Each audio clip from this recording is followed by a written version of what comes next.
Well, that took longer than expected. Sorry for the sporadic upload schedule. I am trying to get 2 or 3 videos up each week when there are topics to cover. And well, with Gamescom and other announcements, I have a lot to catch up on. I got sick last week and that was more draining than anything else. And just so you know what to look for, I plan for my next video to be about XDefiant. It's going to be a more simple sit down and rant style of video. Be on the lookout for that one in the next few days. Alright, enough catching up, let's get back to the topic at hand. But first, let's take an ADD break with some gameplay.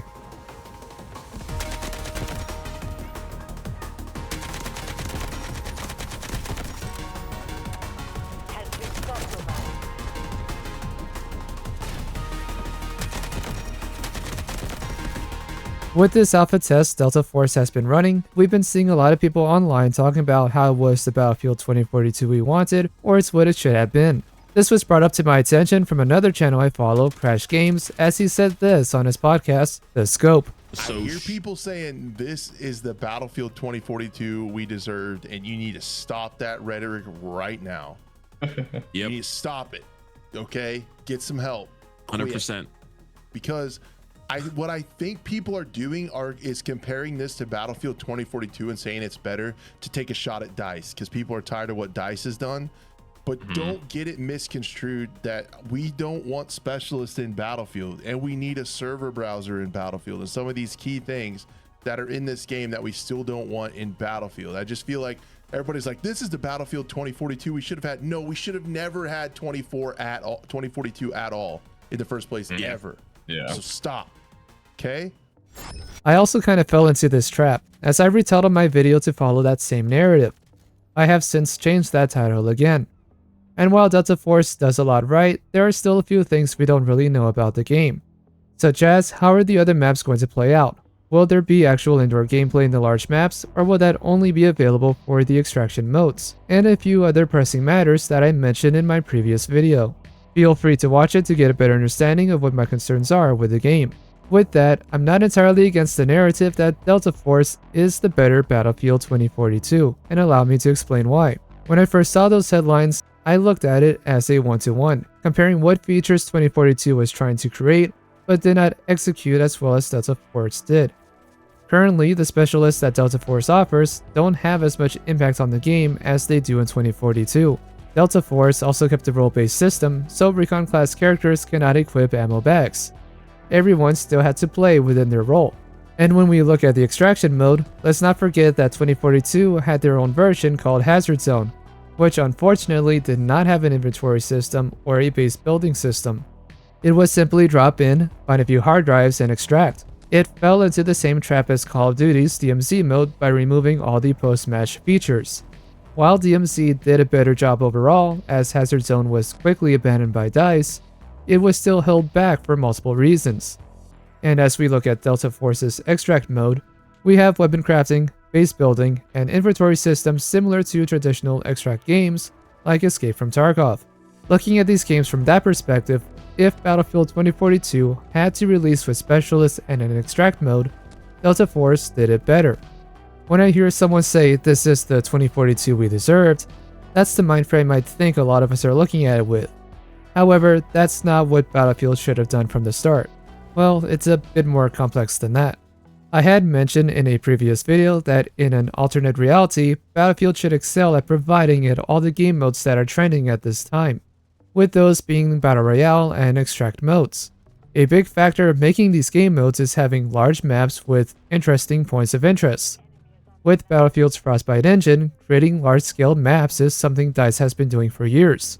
But before we get into that in more detail, let's get back on topic and explain what Battlefield should not copy from Delta Force. Taking a sidestep here, one thing Battlefield should not copy are the specialists or operators with abilities.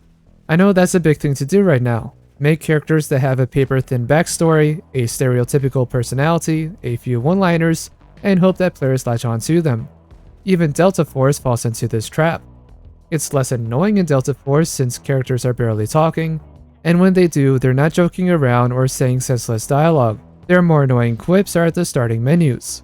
You don't really have to worry about them talking when you're actually in the game. Battlefield doesn't need to copy specialists for their next game. I know even before Delta Force that some higher-ups at EA and DICE want to reintroduce specialists to Battlefield, but it's not needed. I would rather go back to a role-based system, and whatever abilities DICE would have given to specialists just simply be an X-Factor ability for that role. For instance, the heal gun that's in 2042 and in Delta Force, have that be the X-Factor gadget for the healing role.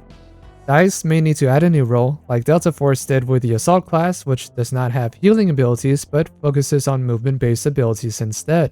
And in Battlefield, that class would be the ones to have the wingsuit and other similar abilities or gadgets. Again, that is if we must have specialists of any kind in Battlefield. I'd rather not and have Battlefield be more grounded. But if it has to come to a compromise, don't lock abilities to just one character each. Let us pick and choose, and that way the creative team can make whatever soldiers they want, and we can customize the appearance of the soldier, rather than buying pre-made skins with no ability to swap out camos, helmets, outfits, etc. etc. The important thing would be for each character to have a silhouette that identifies them as a medic or a support, recon, etc. etc. We've seen them be able to do this with Battlefields 3 and 4. While we may be able to customize the appearance of our characters, there will be certain cosmetic gear that each class carries, which will always be recognizable to their role. Again, it would be great if Battlefield does not copy specialist systems. However, like I mentioned before, I do see one way of them being able to add specialist-like abilities within a role-based system. Let's just try to tone down how special those abilities are and not have them be overly reliable and oppressive to play against. If you're enjoying the video so far, please give this video a like and consider subscribing as we make our climb to 1,000 subscribers. The next thing Battlefield should not copy are the maps from Delta Force. I know this is kind of a shallow point as there are only 3 or 4 maps in the current alpha, and one of those maps, Ascension, is heavily based off a Battlefield map. Looking at the other map, Cracked, it has no real indoor gameplay, even though it takes place in a small town. It does feel like an old style map as it does come from a previous Delta Force game.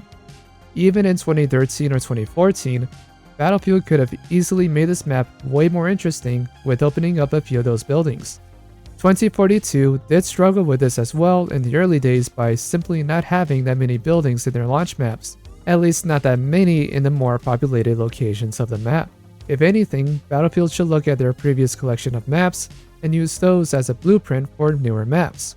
I don't mind the occasional remake, and by no means am I saying I want DICE to add a bunch of old maps. Though I would love to see Pearl Market make a return. Just look at the more iconic maps that many players enjoyed, see what the general layout of those maps were, and make new maps that can provide a similar experience. I know that sounds lazy or too simple, but disregarding your past efforts will lead you to failure. We may not need another Operation Metro or lockers, but we do need some familiarity. Delta Force does have destruction to it, but right now, it's just there to be there. It doesn't really add or remove to the overall experience. It can make it easier to take over certain objectives, but that's about it. And that's really all destruction served in 2042 as well, to my recollection. When DICE has a powerful game engine like Frostbite that's been able to support mass destruction for over 10 years, I would like to see more dynamic destruction that adds to the map. I know it's a slippery slope, as we've seen in Battlefield 4, it can make some maps unplayable for most infantry players. However, I do believe there is a fine balance that can capitalize on and provide alternate routes and dynamic destruction that can make the experience feel more strategic and grand. I do want to see some structures break down and reshape a part of the map. We don't need to completely flood a level or delete a skyscraper, but having zero dynamic map design in a game engine that's capable of doing it feels like a letdown. Delta Force doesn't do destruction as well as DICE can, at least we haven't seen any great examples of it. Again, there will probably be more examples as we get more maps from Delta Force, but destruction-wise, there's nothing that Battlefield needs to copy. While Delta Force has specialists, people are more willing to give the game a shot and even be positive about it. Meanwhile, EA, DICE, and fans of 2042 are scratching their heads wondering why 2042 didn't get the same treatment, and that's for multiple reasons. First and foremost, Delta Force is not Battlefield. People expect a certain experience from Battlefield games, and when the developers abandon those key features, fans of the series are going to notice. Sometimes that backlash may be exaggerated, and sometimes it's just an additional reason to not like the game. I wish specialists were the only problems in 2042. If it was, I would have had way more hours in the game. Delta Force does have a history, but those series of games stopped in 2009. They didn't have new games released that have a focus on modern-day multiplayer gameplay. There was no expectation for what a new Delta Force game would be. The only thing we could have expected was a game based on war in the 90s. With a multiplayer of Delta Force focusing on the near future of 2035, that allows for a lot more weapons and customizations than the few typical weapons we would have seen in the 90s, and the limited range of attachments that weren't really common to begin with. Delta Force, for what it once was, is a dead IP. And though it may have a memorable set of games and a small but loyal player base, no one really cares that this new version of Delta Force has a very different style of gameplay.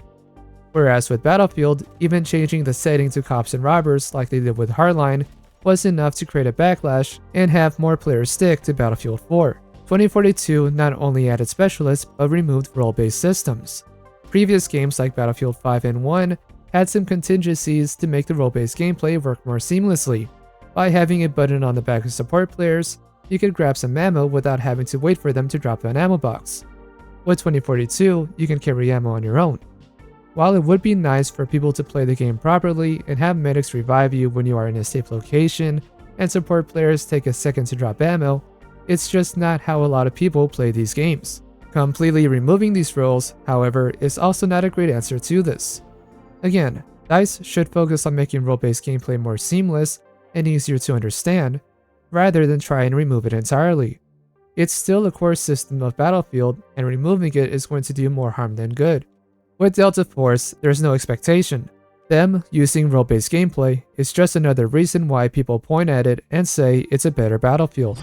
Production-wise, Battlefield is better in just about every way. Their sound design, graphics, and gunplay work really well, even in 2042. There's just a lot that 2042 does differently and in some ways worse than previous Battlefield games. I know gamers always say they want something new, but then they complain when the next game does exactly that. And while we can sit here and say specialists in 2042 are fine or are completely dumb, there are valid reasons for why people have stopped playing that game.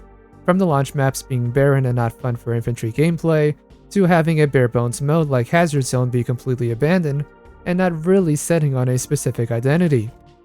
Let's also not forget that 2042 is a revisit to modern day settings since the final updates of Battlefield 4 in 2015.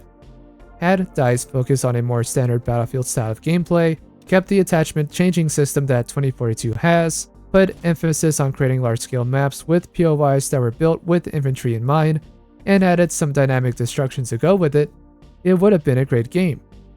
Instead, they kept spinning their wheels with following trends and making large yet empty maps that take place in the most uninteresting locations possible.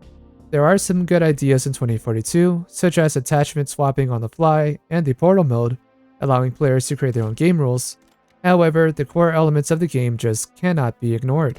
If DICE can focus on making great maps and a well put together system of gunplay and attachments, they would have a great opportunity to then add a full-on extract mode and battle royale. I know some people don't want that at all in Battlefield, but if there was ever a game that could do it easily, it is Battlefield. The maps would just be the multiplayer maps they would have already made for Conquest. After that, it's a matter of adding UI and an inventory system and giving us a reason to play those modes. If that's not your thing, great. Keep playing Conquest and other more traditional game modes. Just because you may not be a fan of it doesn't mean DICE shouldn't try. Their previous attempt with Hazard Zone was clearly rushed and underdeveloped, and their other attempt at a battle royale with Firestorm was short-lived. I don't know just how successful a true and proper attempt at these game modes would be. I just know DICE has the ability to create a dozen large-scale maps with relative ease. And seeing a game like Delta Force be able to have a focus on both traditional game modes and an extraction mode, it makes me feel that a large studio like DICE can do the same, if not better. In any case, while there are some things Battlefield could learn from Delta Force, they should not put a focus on trying to copy it. It will just end up being another disaster of a title like 2042 was. Here's hoping DICE and EA can look past the hype that Delta Force has and focus on what truly matters to make a memorable and enjoyable Battlefield experience that we are all waiting for. If you've gotten this far, please give this video a like and consider subscribing for more gaming news, highlights, and more. Let me know what your thoughts are on Delta Force and Battlefield in the comments below. and what it is you want to see in the next Battlefield game. Until then, I am Mr. Rain, and I'll see you next time.